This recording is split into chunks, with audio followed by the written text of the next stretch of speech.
Eu vou ler 3 versículos, que foram os versículos que eu li na nossa comemoração natalina, na minha casa. Tive a alegria de reunir boa parte dos meus familiares, e juntos a gente fez um momento muito especial. Minha esposa, que está ausente nesta noite, você sabe, quando ela está ausente é que ela está onde? Está trabalhando, que ela trabalha em sistema de escala. E ela teve uma ideia muito legal, que nós usássemos aquele chapeuzinho de Papai Noel, né? Aquele gorro de Papai Noel, né? E cada um tiraria o gorro para Jesus. Por quê? Eu tiro o meu gorro esta noite para Jesus. Aí contava o seu testemunho, a sua bênção, né? A sua oração respondida. E foi cada membro da família, foi. No final minha sogra cantou um hino. E foi muito agradável, um dia especial. Eu fiquei como pinto no lixo, porque não há coisa melhor do que você ver reunido sua mãe, sua sogra, sua esposa, seus filhos, genro, nora, todo mundo junto ali. E eu li esse trecho, esses 3 versículos que nós vamos ler aqui agora. Salmo 116, versículos 12, 13 e 14. E diz assim: que darei ao Senhor por todos os seus benefícios para comigo? Eu tomei posse dessa palavra e disse: o que eu vou dar ao Senhor por todos os benefícios que Ele tem sido comigo, diante de tudo que eu recebi? Versículo 13: tomarei o cálice da salvação. Você sabe o que é o cálice da salvação? É tomar por fé o sacrifício vicário de Jesus na cruz. Ali Ele derramou seu sangue. Inclusive Ele fala sobre beber deste cálice, e nós bebemos deste cálice pela fé. Tomamos o cálice da salvação. Tomarei o cálice da salvação e invocarei o nome do Senhor. Então isso eu fiz. E no versículo 14: cumprirei os meus votos ao Senhor na presença de todo o seu povo. É só o que eu posso fazer: invocar o sangue de Jesus, invocar o sacrifício sobre a minha vida, a minha justificação, que é Cristo. E uma vez invocando isso sobre a minha vida, cumprir os meus votos para com Ele. Porque mais nada eu posso fazer, porque Ele já fez todas as coisas. Será que você pode colocar a sua Bíblia sobre o banco, fechar os seus olhos e gastar uns 5 minutos fazendo uma oração ao Senhor? Talvez pela sua família que não esteve junta, talvez pelos seus filhos que estão distantes, talvez pelo seu lar que está num conflito. Você orar, dizer: Senhor, eu entro nesse dia de Natal para, Senhor, buscar a Tua presença na Tua casa. Senhor, eu quero Te pedir agora, Senhor, que em nome de Jesus, cada pessoa seja inspirada a orar. Espírito Santo, vem agora sobre cada um, traz aquela real necessidade de oração. Tua palavra diz que nós não sabemos orar como convém, mas que Tu nos ensinarias. Vem agora, Senhor, e traz a real necessidade no nosso interior, no nosso espírito. Isso, levante a sua voz, fale com Deus, ore ao seu Deus. Aleluia. Xalabashiri.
Vamos louvar a Deus? Vamos louvar o Senhor. Aleluia. Comece a adorar. Diga o que você trouxe de melhor para Ele nesta noite. Você se trouxe o teu coração, tua mente. Aleluia.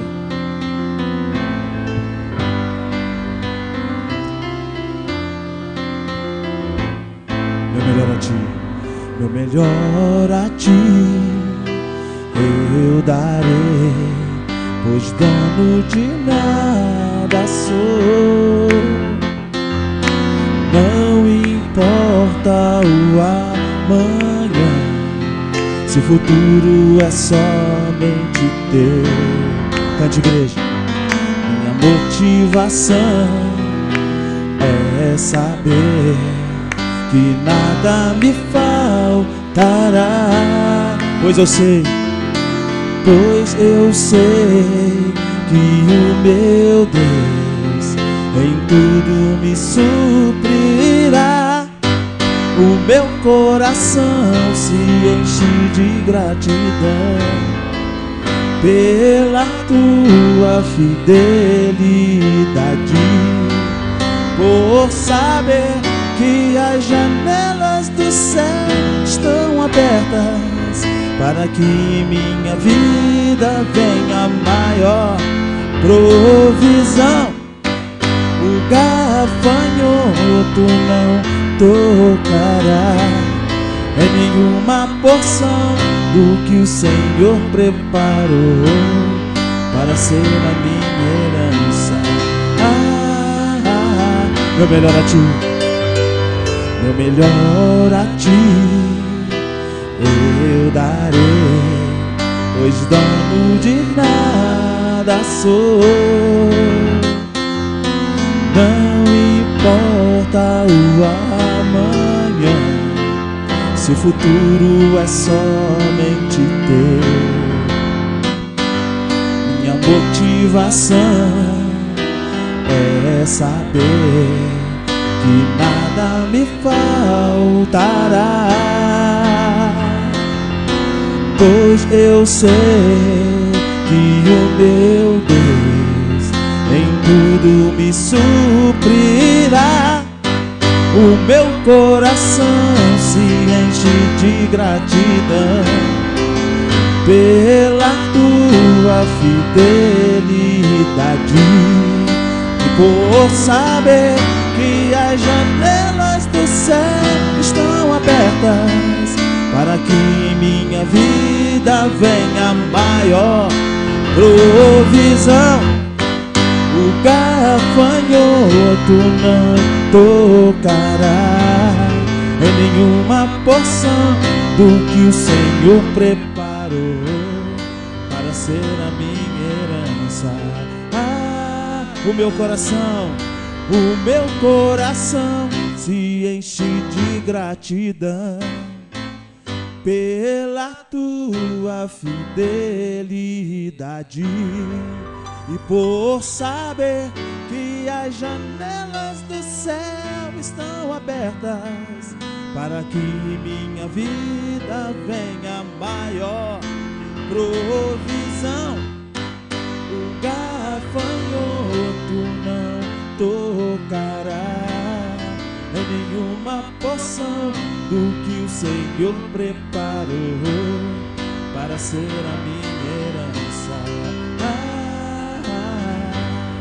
para ser a tua herança, para ser a nossa herança, para ser a minha herança. Aleluia, aleluia, Jesus. Deus gosta de coisas simples, meus irmãos. Ele gosta que você o adore em espírito e em verdade. Aleluia. Então adore com as tuas palmas e com a tua voz. Sinta o Espírito de Deus. Sinta o Espírito de Deus sobre o teu ser. Sinta agora a paz que Ele dá. Tem fogo no altar receba a unção do Deus de amor que está neste lugar. Tenha liberdade para adorar, pois Deus aqui está. Sinta o Espírito de Deus. Sinta o Espírito de Deus sobre o teu ser. Sinta agora a paz que Ele dá. Tem fogo no altar, receba a unção do Deus de amor que está neste lugar. Tenha liberdade para adorar, pois Deus aqui está. Eu quero ouvir a igreja. Pelos olhos da fé eu posso ver algo novo aqui acontecer, pois o nosso Deus presente está. Sinta agora o toque de poder, não duvide a vitória pra você. Pra você, hoje Ele vai te abençoar. É legal, você tem que falar isso pro seu irmão que tá aí do teu lado, tá bom? Que hoje Ele vai te abençoar. Glória a Deus. Então vamos lá, sinta o Espírito de Deus. Sinta o Espírito de Deus sobre o teu ser.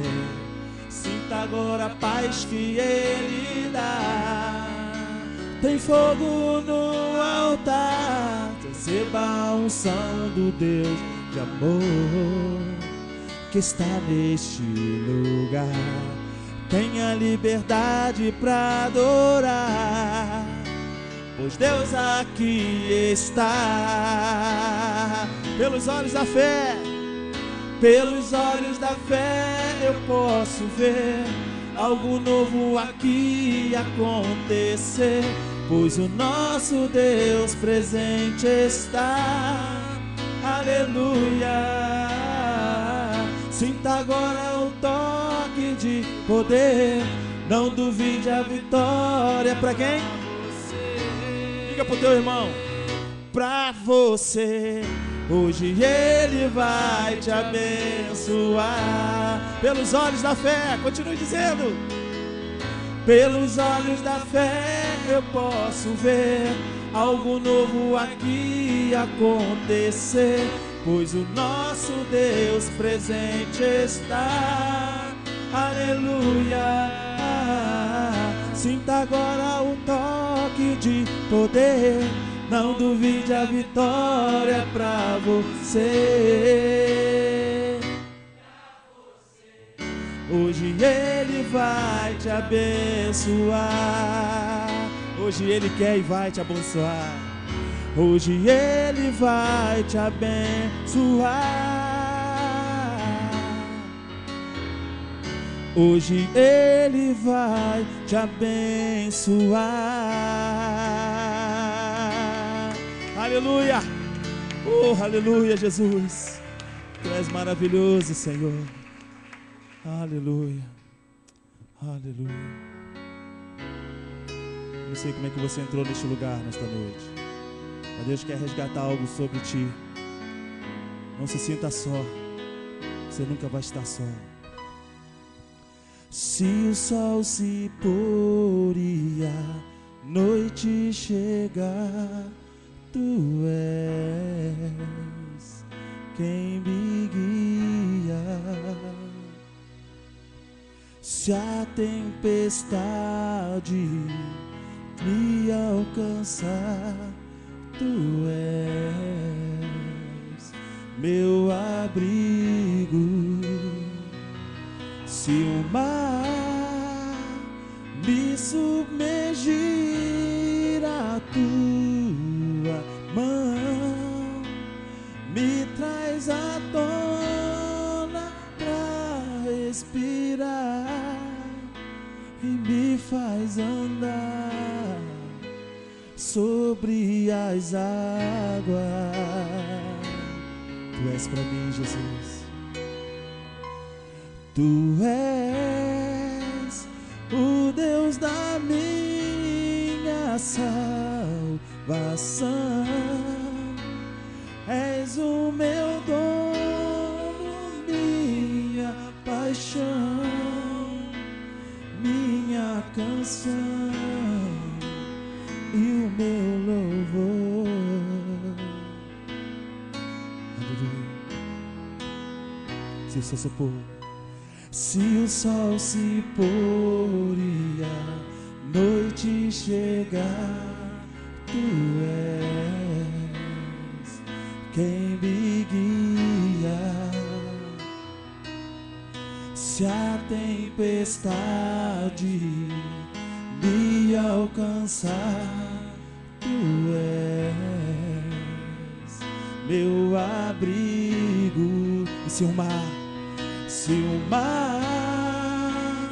me submergir, a tua mão me traz à tona pra respirar e me faz andar sobre as águas.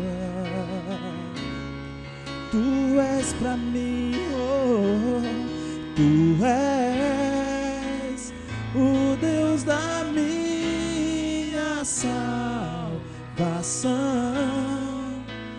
És o meu dono, minha paixão, minha canção e o meu louvor.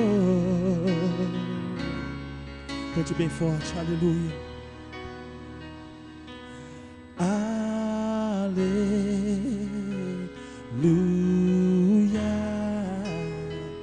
aleluia. Quero ouvir a igreja. Aleluia,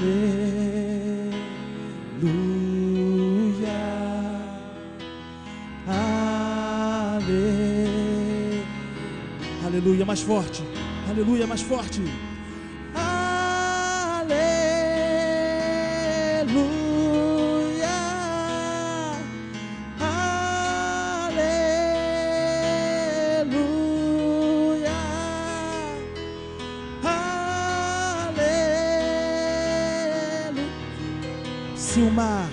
Se o mar me submergir, a tua mão me traz à tona pra respirar e me faz andar sobre as águas.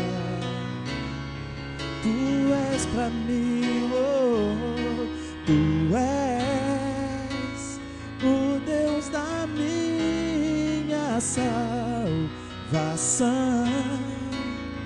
És o meu dono, minha paixão e minha canção e o meu louvor. Erga as tuas mãos e começa a dar glória, aleluia, ao Senhor, aleluia. Aleluia,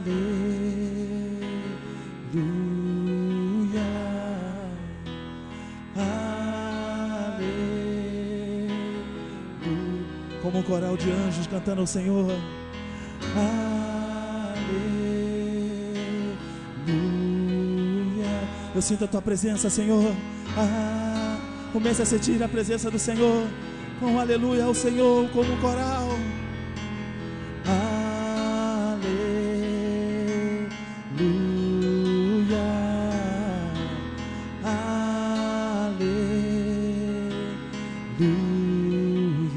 Mais uma vez. Aleluia,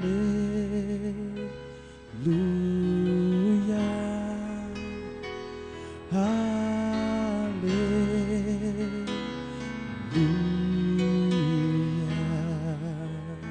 Você pode aplaudir ao Senhor.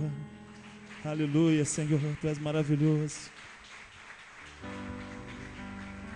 Sabe, nós devemos contemplar o Senhor em todos os momentos. Não só nos momentos bons, mas nos momentos de luta, de adversidade. Sempre contemplar o Senhor. Aleluia. Meu Jesus maravilhoso és, minha inspiração a prosseguir. E mesmo quando tudo não vai bem, eu continuo olhando para ti, pois sei que tu tens o melhor para mim. Há um segredo no teu coração, oh, dai-me forças para continuar, guardando a promessa em oração. Firme, firme, ó Deus, está o meu coração, firme nas promessas do Senhor. Eu continuo olhando para ti, e assim eu sei que posso prosseguir. E mesmo quando eu chorar, as minhas lágrimas serão para regar a minha fé e consolar meu coração, pois os que choram aos pés da cruz, clamando em nome de Jesus, alcançará de ti, Senhor, misericórdia, graça e luz. Oh, aleluia, Jesus.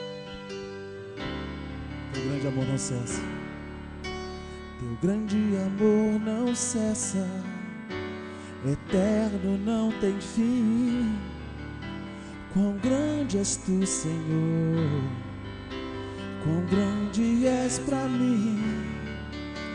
Tua graça é o meu refúgio, descanso no teu poder. Maravilhoso és, maravilhoso és pra mim. Firme, ó Deus, está o meu coração, firme nas promessas do Senhor. Eu continuo olhando para ti, e assim eu sei que posso prosseguir. E mesmo quando eu chorar, as minhas lágrimas serão para regar a minha fé e consolar meu coração, pois os que choram aos pés da cruz, clamando em nome de Jesus, alcançará de ti, Senhor, misericórdia, graça e luz. E mesmo quando eu chorar, as minhas lágrimas serão para regar a minha fé e consolar meu coração, pois os que choram aos pés da cruz, clamando em nome de Jesus, alcançará de ti, Senhor, misericórdia, graça e luz. Misericórdia, graça e luz. Misericórdia, graça e luz. Misericórdia, graça e luz. E a luz. Oh, aleluia. Gente, isso é um hino, isso é uma canção para Deus mesmo, sabe? É uma oração. Aleluia.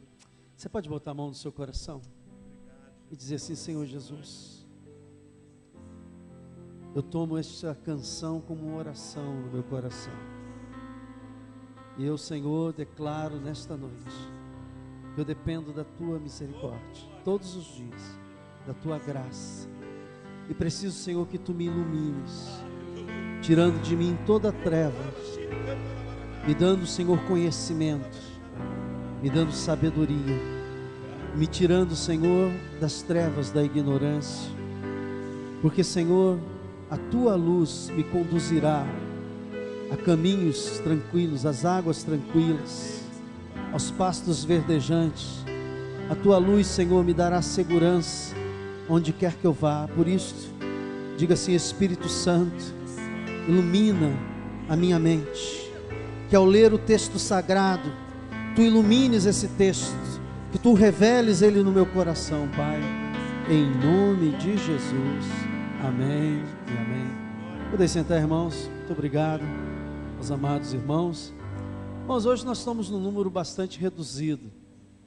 E a razão é óbvia. Nós fizemos a cantata de Natal domingo passado. A igreja estava lotada. E vocês sabem que eu sempre coloco essa máxima, né? Igreja de Nova Vida Ágape valorizando a família. E eu sempre peço que no Natal as pessoas passem o Natal com as suas famílias. E eu sei que muita gente viajou ou foi para bairros distantes e agora devem estar voltando agora à noite. Então, obviamente, a dificuldade de chegar aqui. Mas graças a Deus que você está aqui, amém? Porque Deus quer falar contigo. Quantos creem nisso, que Deus quer falar contigo? Eu creio. E Deus fala sempre de uma forma tão simples. Às vezes a gente quer que Deus fale de uma forma sofisticada e Ele fala de uma singeleza tremenda. Então, eu trouxe uma palavra, nós vamos meditar. Hoje nós vamos ter um fundo musical aqui do vizinho, então eu peço a sua paciência, porque, infelizmente, ele tem que ouvir nosso fundo musical sempre, né? E hoje nós temos que ouvir o dele. Então, é a lei da boa vizinhança, a gente tem que ter essa capacidade. Mas antes de nós ouvirmos a palavra de Deus, eu quero falar algumas coisas. Primeiro, nosso culto de passagem de ano, dia 31, terça-feira, começa às 22 horas. É o culto da virada e nós vamos entrar o ano de 2014 participando do corpo e do sangue de Jesus através da ceia do Senhor. E fosse você, eu não faltava, porque eu sempre peço a Deus, eu vou durante a semana, ou 1 ou 2 dias antes, eu vou lá para o monte orar. Vocês sabem que tem um monte lá do lado de, como é o nome daquele lugar? Eu me esqueço, Piabetá, e lugar de oração. Tem dezenas, até centenas de pessoas orando naquele monte lá. Eu já vi coisas maravilhosas acontecendo ali. E durante o período que eu passo lá, eu peço a Deus uma inspiração, uma palavra que marque o ano para você, que dê uma diretriz a você, a mim, a igreja, a todos que estejam presentes. Então, na virada do ano, nós ministramos essa palavra. E também eu peço a você que você traga os seus pedidos para o ano de 2014. A Bíblia diz: pedi, pedi, dá-se-vos-á. Então, Deus nos dá a liberdade de pedir. E não significa que tudo que você pedir, Ele vai responder. Porque às vezes a gente está pedindo uma coisa que a gente acha que é boa, e Deus sabe que não é.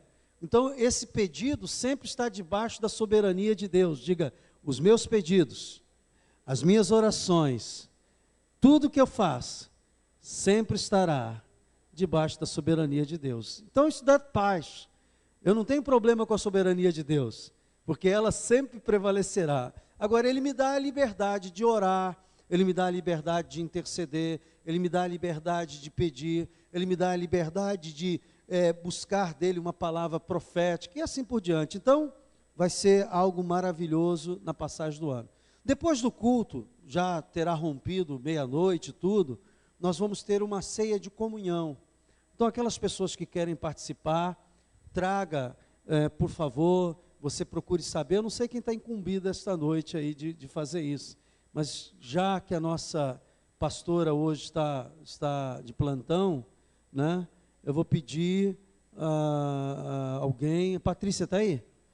A Patrícia, para anotar, porque ali nós temos, uma pessoa vai trazer rabanada, outra pessoa vai trazer um pernil, outra pessoa vai trazer frutas e assim por diante. E nós vamos compor uma mesa jóia. E depois do culto a gente vai sentar aqui, vamos armar a mesa, comer, papear. E aqueles irmãos, porventura, que não tiverem carro ou dificuldade de chegar em casa, os irmãos que têm o automóvel, naquela camaradagem cristã, diga, camaradagem cristã, vai levar o irmão e é assim que nós vamos passar essa entrada de ano. Domingo que vem, nossos cultos pela manhã normal, 9 horas, escola bíblica dominical, de 9 às 10, de 10 às 10h15 o nosso café, e depois, de 10h20 em diante, o nosso culto pela manhã. E à noite, às 19 horas. Vamos servir a Deus com os nossos dízimos e oferta? Vamos fazer isto? Se você precisar de um envelope, levante a sua mão, os irmãos farão chegar até você, ok?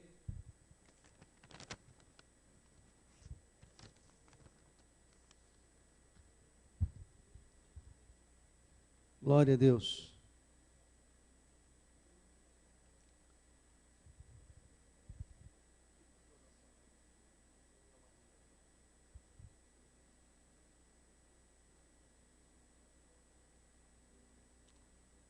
Isso foi o que ontem, Maria?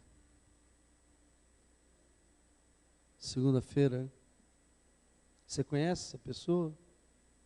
Seu primo? Vamos orar. Almir da Silva. Matias, vítima de uma bala perdida, que está alojada na cabeça, está hospitalizado no Getúlio Vargas. Vamos orar. Eu acredito em milagres. Eu creio que Deus é Deus de milagres. Vamos orar. Vamos ficar de pé. Vamos agradecer a Deus. Você que está preparando aquele cheque de 10 mil reais de dízimo aí? Amém? Ok? Eu creio que ainda terei dizimista de 10 mil reais. Dizimista. Se ele dá o dízimo de 10 mil é porque ele vai ganhar 100 mil. Eu creio que nós teremos gente aqui. Alguns anos atrás eu falava que nós iríamos ter aqui dizimistas dando 1.000 reais. Tá? Hoje nós temos muito mais.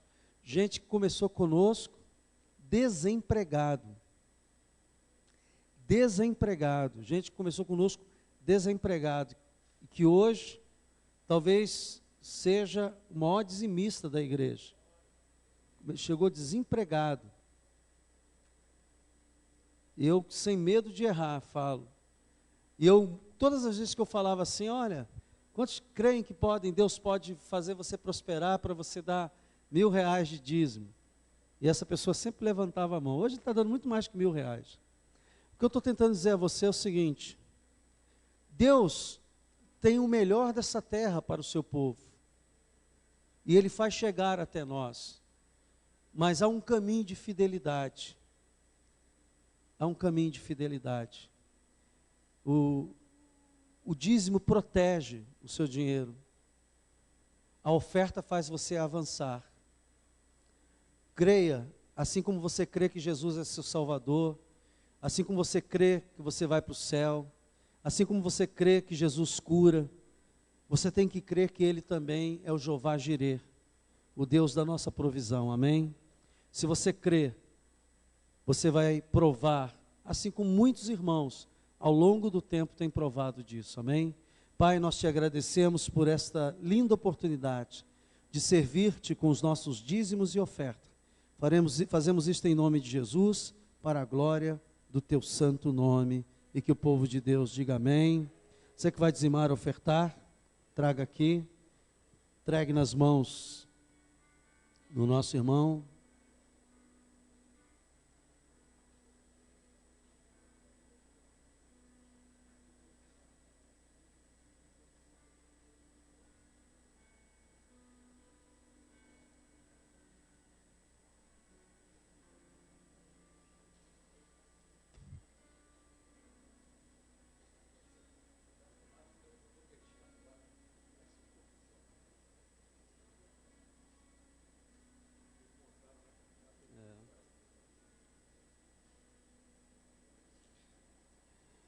Ainda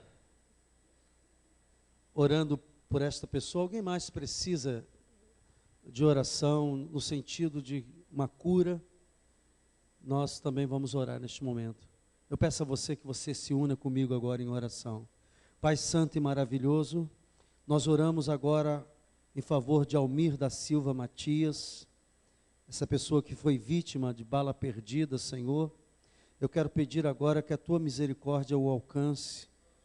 Ó Deus, nós não merecemos nada, mas Jesus disse: se nós pedíssemos alguma coisa no nome dEle, a oração seria atendida, Senhor. Por isso, em nome de Jesus, Senhor, eu te peço agora, concede-nos este milagre, concede-nos, ó Deus, essa resposta ó Deus, de oração, e que essa pessoa seja tocada, curada, em nome de Jesus, e que o povo de Deus diga amém. Se você tem a Bíblia, abra em Mateus capítulo 2, por gentileza.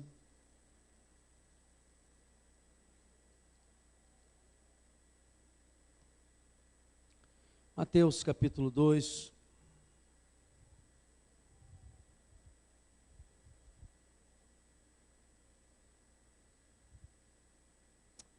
Deixa eu falar uma palavra para você, enquanto você abre aí.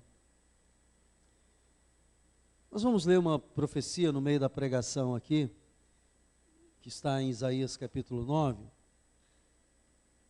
falando sobre a vinda de Jesus.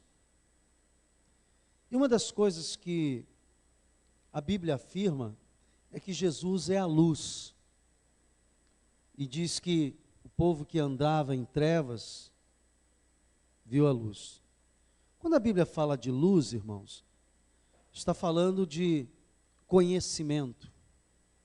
Porque as trevas é equivalente à ignorância. Toda pessoa que ignora, toda pessoa ignorante, toda pessoa que não tem conhecimento, que não tem sabedoria, ela anda nas trevas.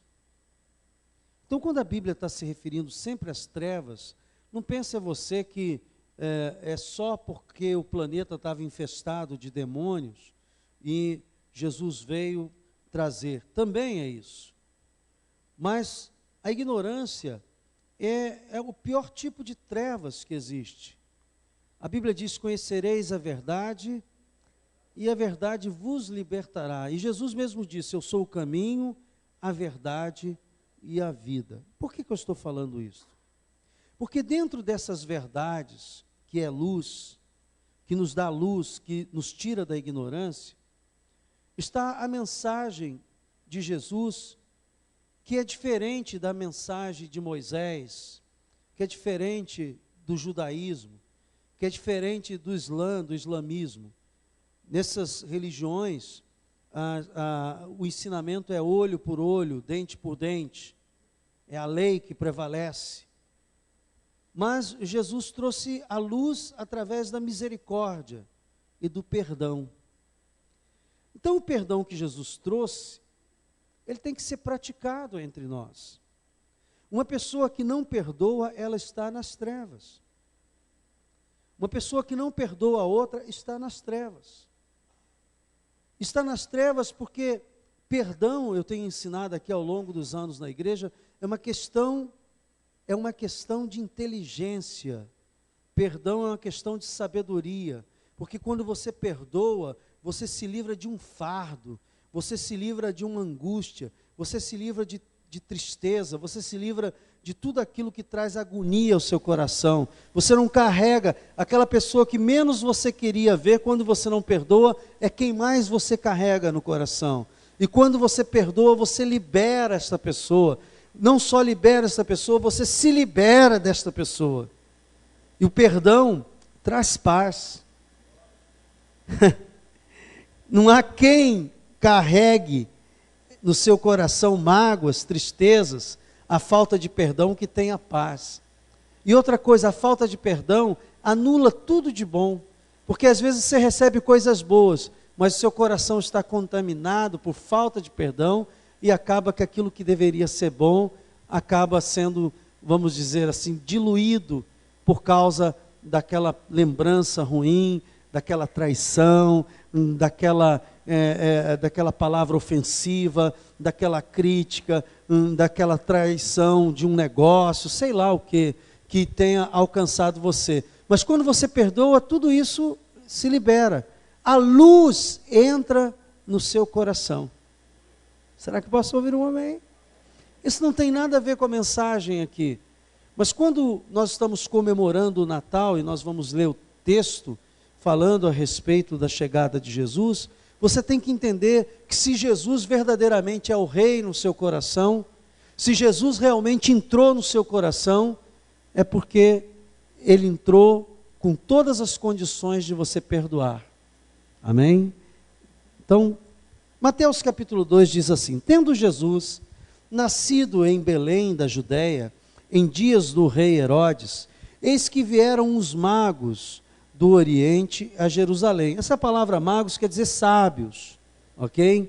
Homens astrônomos que estudava, não era astrólogo não, viu? Astrônomos, homens que usavam a ciência da época e através de dados científicos, eles sabiam que uma estrela iria brilhar com mais intensidade naquele momento, naquela época. E eles vieram por causa dessa estrela.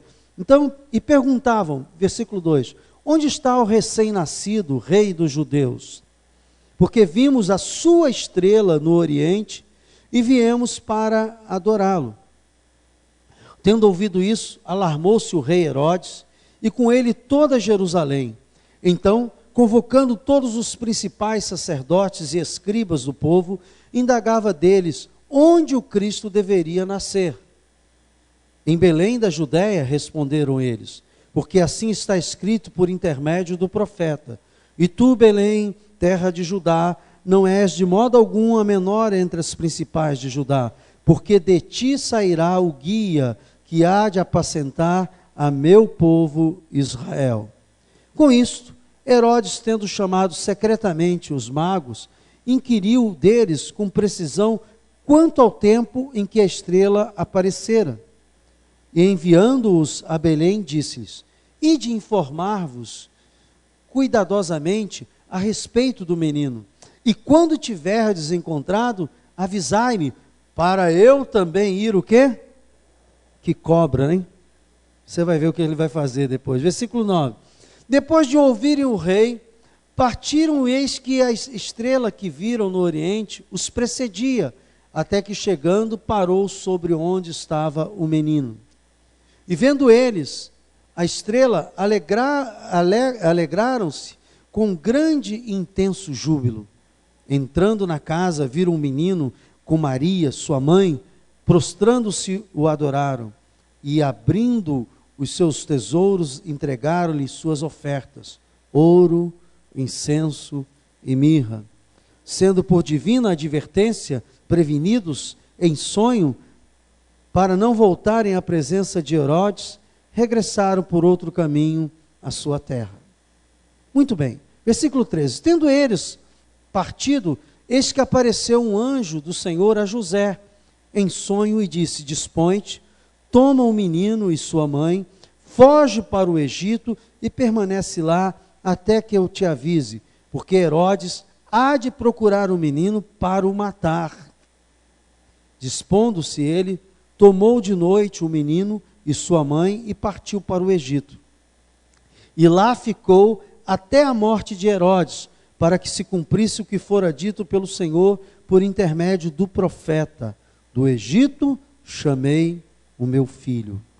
Vendo-se iludido pelos magos, enfureceu-se Herodes grandemente e mandou matar todos os meninos de Belém e de todos os seus arredores, de 2 anos para baixo, conforme o tempo do qual, com precisão, se informara dos magos. Então, se cumpriu o que fora dito por intermédio do profeta Jeremias.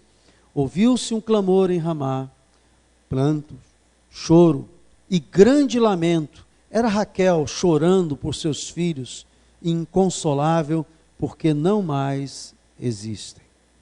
Tendo Herodes morrido, eis que um anjo do Senhor apareceu em sonho a José no Egito e disse-lhe, dispõe-te, toma o menino, sua mãe, e vai para a terra de Israel, porque já morreram os que atentavam contra a vida do menino. Dispôs-se ele, tomou o menino e sua mãe e regressou para a terra de Israel.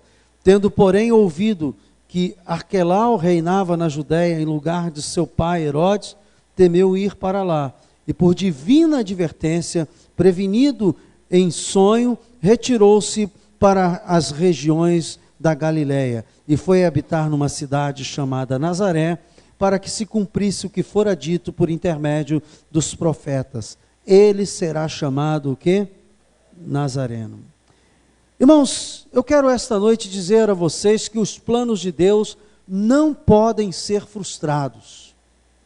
Esta parece uma palavra de chavão, mas é uma realidade. Os planos de Deus para a sua igreja, para você pessoalmente, eles são planos que jamais sofrerão qualquer tipo de frustração, ou seja, não deixarão de ser cumpridos. A palavra diz que o céu e a terra passarão, mas a minha palavra não passará. Não só a palavra bíblica que nós lemos, não só a profecia, não só o ensinamento bíblico, não só os princípios, mas a palavra que Deus revela no seu Espírito através da palavra de Deus. Porque quando o Espírito Santo revela um texto no seu interior, aquela palavra passa a ser a palavra de Deus para você. Você entende isso? Diga glória a Deus. E assim como toda a Bíblia, ela vai se cumprir. A gente sabe que a letra da Bíblia mata. Diga, a letra. A Bíblia lida simplesmente, e ela não revelada, e ela não tomada por fé, ela não tem efeito. Ela é letra.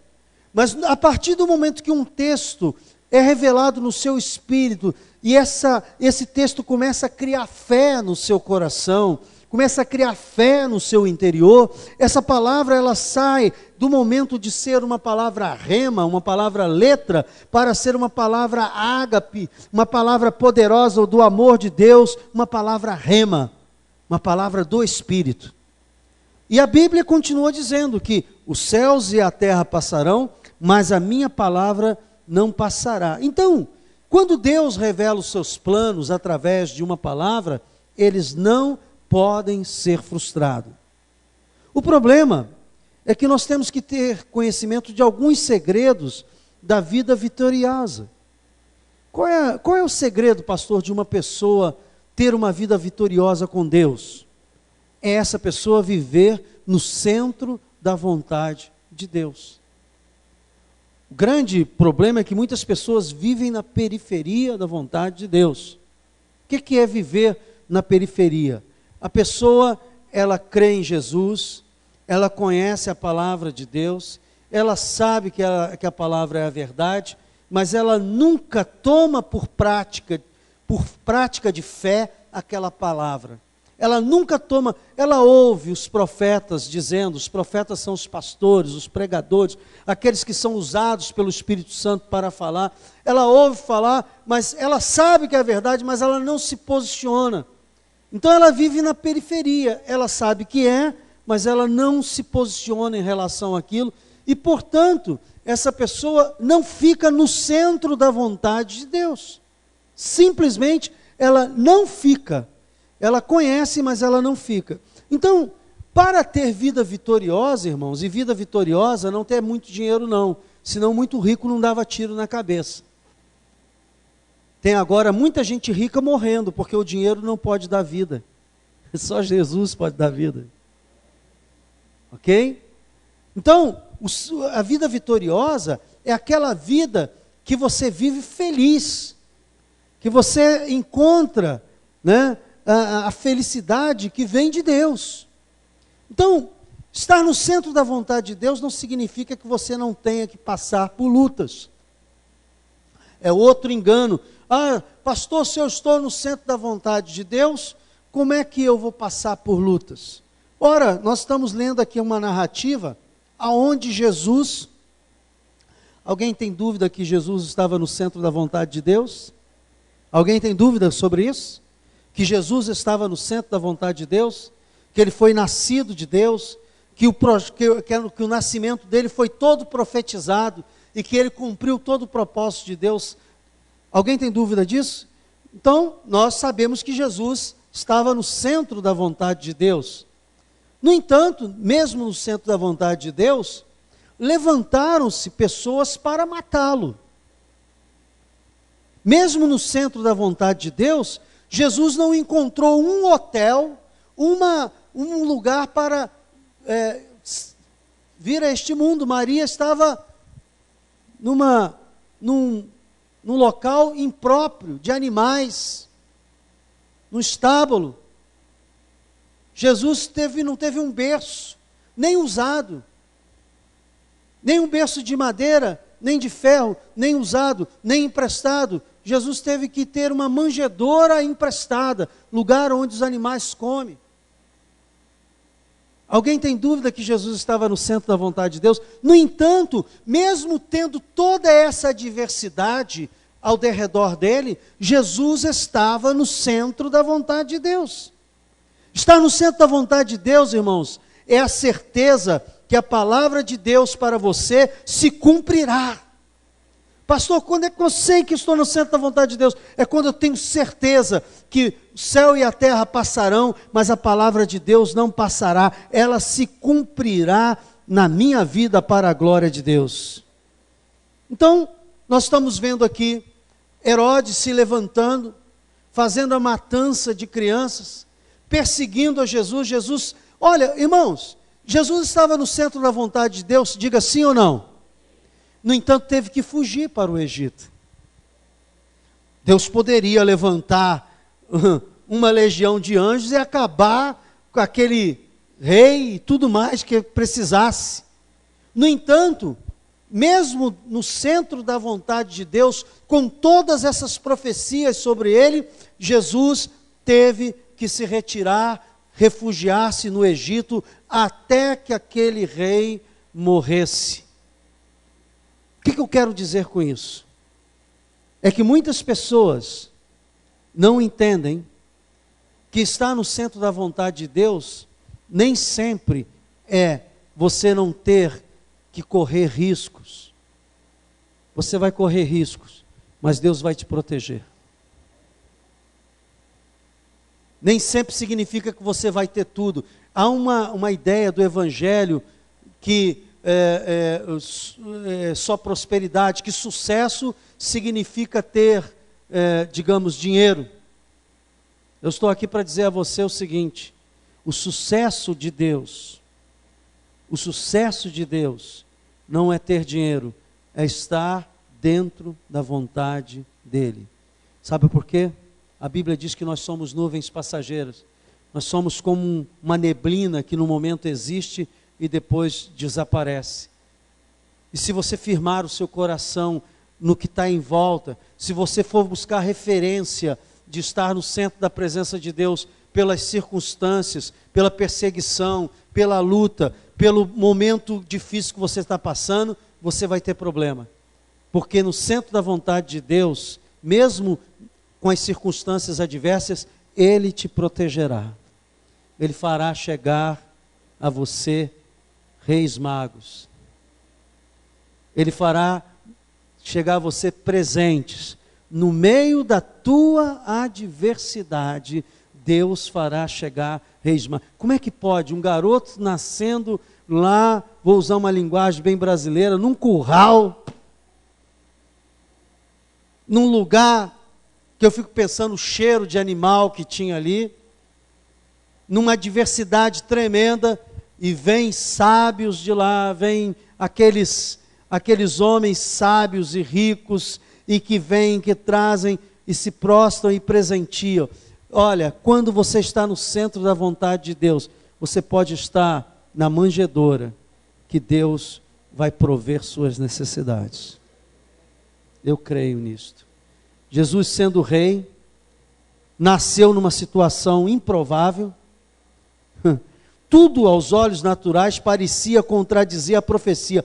Olha a profecia de Jesus em Isaías capítulo 9. Vem aqui comigo em Isaías capítulo 9. E veja só, se você não soubesse como seria o nascimento de Jesus, eu fico pensando o que você imaginaria, como seria a chegada dele. Porque a impressão que dá aqui é que ele não passaria por esse constrangimento de buscar auxílio num curral, num estábulo, num lugar de animais. Então, Isaías capítulo 9, versículo 1, fala da terra que estava aflita e tal. Aí quando chega no versículo 6 diz assim: porque um menino nos nasceu, um filho se nos deu, o governo estava sobre os seus ombros. Quando você lê isso aqui, você diz: caramba, chegou o reizão, o governo sobre os ombros dele, né? E o seu nome será Maravilhoso Conselheiro, Deus forte. Se é Deus forte, pastor, como é que foge para o Egito? Pai da eternidade, príncipe da paz, para que aumente o seu governo e venha paz sem fim sobre o trono de Davi e sobre o seu reino, para estabelecer e o firmar mediante juízo e a justiça, desde agora para sempre. O zelo do Senhor dos exércitos, o quê? Fará isso. Você tem uma ideia de que jamais este rei que nasce, esse menino que nasce, esse menino rei que nasce, nasceria numa situação dessa. O que eu quero dizer com isso? Eu quero dizer para você que no pensar de Deus, no projeto de Deus, algumas coisas que nós entendemos como carnal, humana, de poder, de dinheiro, de bens, de posição social, para Deus é lixo.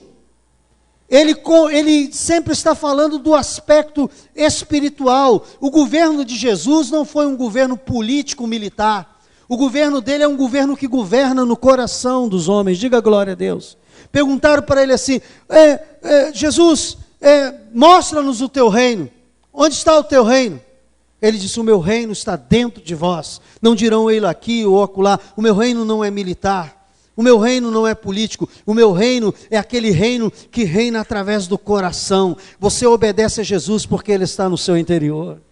Você quer paz com os homens porque Ele está no seu interior. Você ama as pessoas porque Ele tem colocado amor no seu coração. O reino de Jesus é um reino espiritual. Há uma teologia aí que ensina que Jesus vai voltar e reinar num trono de madeira e governar. Olha, não vai por essas águas não, porque Jesus disse, o meu reino não é deste mundo. O meu reino acontece dentro de vocês. Gente, ouça o que eu vou falar agora. Se nós estivermos no centro da vontade de Deus, Ele sempre vai nos levar provisões. Eu fico imaginando aqueles magos do Oriente chegando e o barulho dos camelos tintilhando, porque era o veículo da época. Então, eu fico pensando que sempre que você estiver no meio de situações adversas, mas estiver na vontade de Deus, ouça bem, os camelos vão chegar com presentes. Os presentes vão chegar. O que você precisar vai chegar. Se Deus te deu um trabalho a fazer, ouça o que eu vou falar aqui, é quase que profético. Se Deus te deu um trabalho a fazer, e você tem certeza que Deus projetou isso no seu coração, e você começou a fazer este trabalho, dado por Deus, e não buscado por você, porque tem muita gente fazendo coisas que Deus não mandou. Tem muita gente querendo fazer a obra que Deus não mandou fazer. Tem muita gente querendo se meter em coisas que Deus não mandou ele fazer. Então essa pessoa, ela sai do centro da vontade de Deus. Sair do centro da vontade de Deus, irmãos, não é perder a salvação, não. Dá para entender isso? Diga amém. É ser um cristão improdutivo. Porque quem está no centro da vontade de Deus está produzindo. Diga glória a Deus. Se Deus te deu um trabalho a fazer e você começou a fazer esse trabalho, dado por Ele e não buscado por você, saiba de uma coisa, a provisão virá. Os camelos vão chegar e vão trazer o ouro, a mirra, o incenso, tudo aquilo que você precisar, Deus fará chegar. Eu digo uma coisa, às vezes, a maior barreira do plano de Deus para as nossas vidas, somos nós mesmos. Tem gente que não acredita em si e nem acredita nisso que eu estou pregando. Tem gente que está no seu mundo tão fechado que não tem coragem de correr o risco da fé. Dá para entender o que eu estou falando? Diga amém. O risco da fé é ouvir a voz de Deus e obedecer. O risco da fé é Deus falar com você e você dizer, eu vou praticar isto por fé. Porque eu creio na palavra de Deus, não porque eu sou bonzinho, não porque fulano me falou, ou porque eu vou ter recompensa, ou porque eu simplesmente vou me posicionar e obedecer, porque Deus falou. Então, muitas vezes a barreira está em nós mesmos, porque não cremos, para obedecer, não cremos para colocar em prática aquilo que Deus está falando conosco. Se você vê um texto aqui comigo, eu busquei esse exemplo, vem aqui em Êxodo capítulo 4 comigo, Êxodo capítulo 4, quando Moisés é chamado por Deus, ele tem uma reação muito, muito estranha. Ele reage de uma maneira, como muitos reagem, querendo tirar o corpo fora, querendo sair fora, querendo não se submeter ao chamado de Deus. Eu fiquei pensando a Deus, Senhor, por que eu vou pregar essa mensagem hoje? Porque eu tenho certeza que algumas pessoas percebem que estão fora do centro da vontade de Deus, e por isso a sua vida está perdendo o colorido, e por isso a sua vida está perdendo o sabor, porque os desafios de Deus é que faz exercitar a nossa fé. Diga glória a Deus. Não há como exercitar a fé se não houver desafio, irmãos. Eu não preciso de fé para aquilo que eu sei que tenho, eu preciso de fé para aquilo que eu sei que Deus pode me dar, que eu ainda não tenho, mas eu creio que Ele me dará, que Ele fará. Então Moisés, capítulo 4, versículo 10, Êxodo, capítulo 4, versículo 10. Então disse Moisés ao Senhor: Ah, Senhor, eu nunca fui eloquente, nem outrora, nem depois que falaste ao teu servo, pois sou pesado de boca e pesado de língua. Moisés era gago. Já pensou o gago tendo que... A igreja já foi toda embora. Ele chegando lá para o faraó para falar, com medo, gago, ele não ia conseguir falar nada, segundo a expectativa dele. Ele tinha criado um temor em relação a ele mesmo, um temor em relação à sua fraqueza. Muitas vezes nós estamos fugindo do centro da vontade de Deus, porque criamos um temor em relação às nossas próprias fraquezas. Às vezes assim, quem sou eu? Puxa, eu não tenho essa capacidade, e eu vou acabar de enterrar você mesmo. Você não tem mesmo não, porque tudo que acontece na sua vida é pela graça de Deus. Você não tem mesmo não, mas Deus tem um plano de fazer de você aquilo que você nunca foi, de fazer através de você aquilo que jamais você faria através de você mesmo, porque o Senhor, se o Senhor é contigo, quem nos resistirá? Quem nos resistirá? Então Moisés respondeu-lhe o Senhor: quem fez a boca do homem? Ou quem faz o mudo, ou o surdo, ou o que vê, ou o cego? Não sou eu, o Senhor? Moisés, você acha que eu não conheço as tuas fraquezas? A palavra ainda não veio na sua boca, eu conheço seus pensamentos, eu sei das suas limitações, eu sei quem você é, eu sei o que você é capaz de fazer de maldade, eu sei que você é uma besta muda, você não sabe nem falar, mas saiba de uma coisa, sou eu que mudo os tempos, as épocas, as pessoas, que curo, que faço o mudo falar, o surdo ouvir, o cego enxergar, o gago ser eloquente. Eu sou o Senhor que faço todas as coisas. Quero dizer isso para você, é Deus que é o Senhor, e é Ele que fará por você. A Bíblia diz: maldito o homem que confia em si mesmo, ou que confia em outro homem. Você tem que confiar em Deus. Então, Moisés tinha as dúvidas se era capaz para o plano de Deus. Eu também, irmãos, muitas vezes eu já tive dúvida, dizer: Deus, eu me conheço, e eu tenho fraquezas terríveis, me ajuda, me sustenta, tem misericórdia de mim. Mas nunca deixei de fazer o que Ele mandou. E como que por encanto, fazendo o que Ele mandou, os recursos, as minhas capacidades foram além do que eu imaginava, e coisas me foram dadas. A mirra chegou, o incenso chegou, no meio de tudo aquilo que eu disse assim, a lógica diz que eu vou fracassar, a lógica diz que eu vou falhar, mas eu vou obedecer ao meu Deus, eu morro, mesmo que morra falhando, mas eu morro obedecendo. E lá, como que por encanto, e não por encanto, mas pelo poder de Deus, os recursos chegaram, as capacidades chegaram, e tudo aconteceu segundo o propósito de Deus. porque Ele é o alfa e o ômega, o princípio e o fim, e Ele tem nas mãos todas as coisas. Foi isso que Ele disse para Moisés.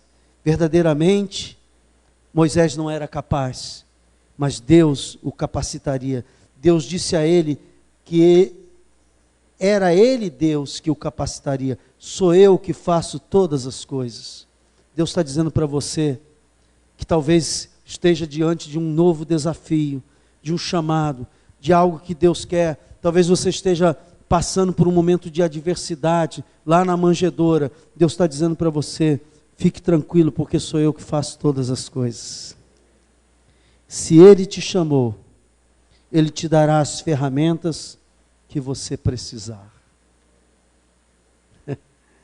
Eu acredito nisso piamente, irmãos, que Deus dá as ferramentas quando Ele chama.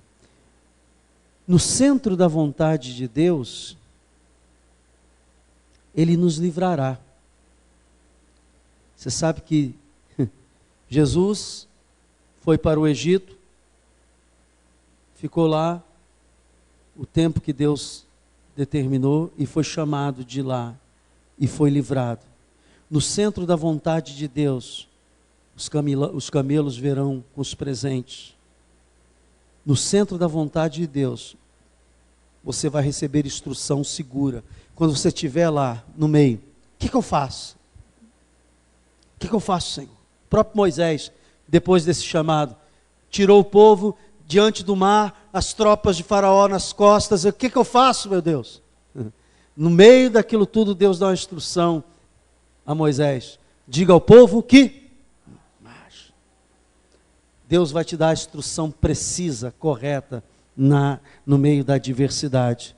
No centro da vontade de Deus, Ele levará você a lugar seguro. No centro da vontade de Deus, você prevalecerá sobre os inimigos e as adversidades. Só resta perguntar a você, ao término dessa palavra, essa noite, você está no centro da vontade de Deus? Ou você está na periferia da vontade de Deus? Porque se você estiver no centro da vontade de Deus, eu digo para você esta noite, tenha paz. Há pessoas que vivem muito tempo na arquibancada, torcendo pelo Evangelho. Ouça o que eu vou falar agora. Você sabe quando você vai a um jogo de futebol, e você fica na arquibancada, os jogadores jogando, e ele perde um gol praticamente feito, ou um lance, como é que perdeu? É muito fácil quando você está de fora, na periferia, ficar falando daquilo que deveria ser, como deveria ser, o que poderia ser feito. Hoje eu quero criar um desafio a você. Saia da periferia da vontade de Deus e entre no jogo. Deus está te chamando não para você ficar discutindo e fazendo avaliações. Ele está te chamando para você fazer o que Ele tem para fazer através de você. E aí, você vai entender muitas coisas. E aí, muitas teorias suas vão cair. E aí, a sua comunhão com Deus vai ser muito mais profunda, porque a sua dependência dEle será muito maior. Você vai para o joelho muito mais vezes. Você vai ter que orar muito mais vezes. Você vai ter que buscar muito mais a Deus e descobrir que o sentido da vida, da tua existência nesse tempo, nessa época, nessa geração, foi para cumprir um propósito de Deus. E se você não está cumprindo, você está na periferia de Deus. E talvez por isso tantas insatisfações, talvez por isso tantas tristezas, tantas angústias, tanta coisa que você faz que não satisfaz a sua alma. Porque quando nós somos criados em Cristo, uma nova criatura, só fazer a vontade dEle nos satisfaz, nos dá alento e nos dá paz. Meus irmãos, que o Espírito Santo possa alargar na sua mente e no seu entendimento muito mais do que eu falei. Que o Espírito Santo possa ter alcançado algumas pessoas aqui. Eu espero que você não saia daqui e se esqueça dessa mensagem. Eu espero que você saia daqui e pense, Deus falou, foi para mim. Não falou para o vizinho, não falou para fulano, Deus falou para mim. E saia daqui dizendo, Senhor, se eu estou na sua periferia, 2014 vai mudar na minha vida. Se eu estou na tua periferia, eu vou buscar qual é o plano que tu tens para mim. Amém? E como é que se faz isso, pastor? Primeiro, orando. Segundo, busque as autoridades espirituais sobre a sua vida, porque a Bíblia diz que Deus usa os seus profetas. Amém? Vamos ficar de pé, vamos agradecer a Deus. Meu Deus e meu Pai, nós te agradecemos por esse dia maravilhoso, em que nós podemos ler a Tua Palavra, e aonde a Tua Palavra nos revela que Jesus sofreu perseguição, mesmo bebê, e que teve, Senhor, que fugir temporariamente para se manter dentro da Tua vontade, que nasceu numa manjedoura, porque, Senhor, se nascesse estrondosamente, o rei daquela época teria mandado matá-lo. Tu és a própria sabedoria, Senhor. Diga assim: Senhor Jesus, eu creio que a minha vida te pertence. E se ela, Senhor, porventura está fora do centro da tua vontade, me ajuda, Pai, a colocá-la dentro do centro da tua vontade. Diga: Jesus, eu creio que a tua palavra é fiel e verdadeira, e que ela se cumprirá completamente na minha vida, em nome de Jesus. Amém. Irmãos, vamos para casa, converse sobre essa palavra, bata um papo sobre essa palavra, vai para a Bíblia, explore mais essa palavra, e que o Espírito Santo vos ilumine, em nome de Jesus. Amém. Boa noite a todos, vamos em paz.